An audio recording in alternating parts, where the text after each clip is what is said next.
Ukraine की इन खंडहर इमारतों वाले क्षेत्र में जंग की ज्वाला फिर भड़केगी। यूक्रेनी फोर्स का बारूदी एक्शन फिर शुरू होगा। रूस के खिलाफ बारूदी जंग का नए सिरे से आगाज होगा।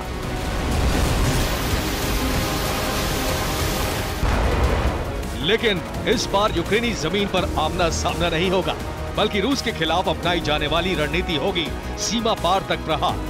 और ऐसा इसलिए होगा क्योंकि यूक्रेन की ताकत बढ़ाने के लिए एक्शन शुरू हो गया है। अमेरिका लॉन्ग रेंज वेपन्स देने के लिए तैयार हो गया है। F-16 के बाद एक और घातक हथियार को यूएस से हरी झंडी मिल गई है।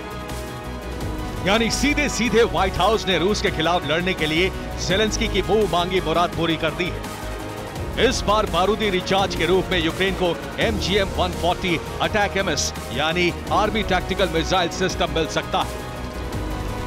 मतलब यूक्रेन को एक ऐसे बैलिस्टिक मिसाइल सिस्टम की खेप मिलने वाली है जो रूसी जमीन पर बारूदी जलजला लाने में भी कोई कमी नहीं रखेगा।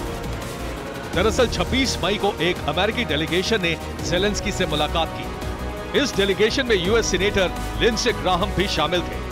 ज़ेलेंस्की और ग्राहम के बीच युद्ध से जुड़े कई मुद्दों पर चर्चा हुई और फिर लिंडसे ग्राहम ने नई खेप में अटैक एमएस यूक्रेन को देने की अपील की। यानी इसी महीने में यह दूसरा लॉन्ग रेंज वेपन है जिसकी यूक्रेन को सप्लाई का रास्ता साफ हुआ है।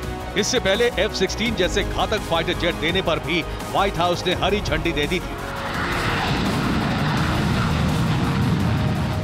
और इस प्रतिबंध के हटने का असर भी साफ दिखा। डेनमार्क, फिनलैंड नए वेपन्स यूक्रेन को देने जा रहे हैं। F-16 देने पर भी डेनमार्क, फिनलैंड में चर्चा हो रही है। नीदरलैंड्स ने F-16 जेट्स की सप्लाई की तैयारी कर ली। इसके अलावा पोलैंड से भी यूक्रेन को F-16 मिल सकते हैं। इनमें नीदरलैंड्स ने तो यूक्रेन को भेजे जाने वाले F-16 की तस्वीर भी जारी कर दी है। वहीं कनाडा के रक्षा मंत्रालय ने 25 मई को यूक्रेन के लिए नए सैन्य सहायता पैकेज की घोषणा कर दी है। इस सैन्य पैकेज में गोला बारूद और यूक्रेनी सैनिकों के लिए ट्रेनिंग प्रोग्राम का विस्तार शामिल है।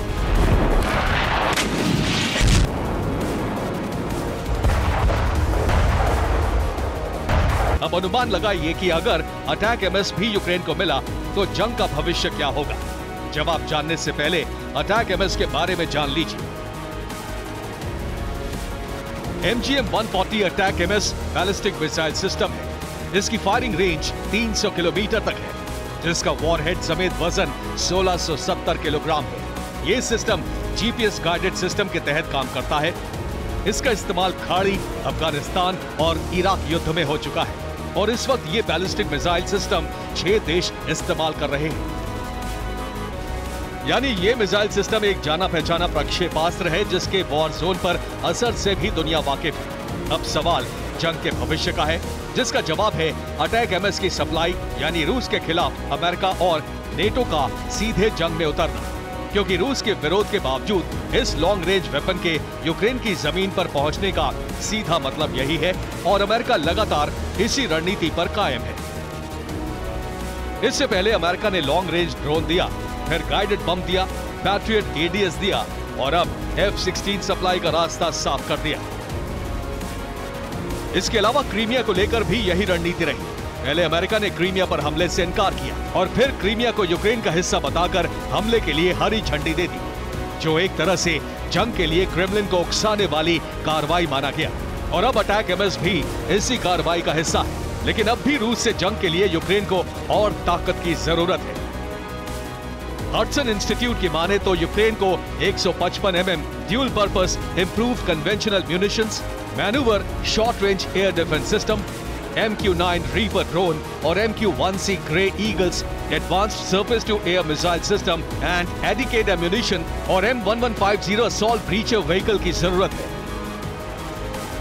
यानी MGM-140 अटैक एमएस समेत अभी कुछ और ऐसे हथियार यूक्रेन को इसी वक्त चाहिए जो रूस के खिलाफ इस्तेमाल किए जा सके।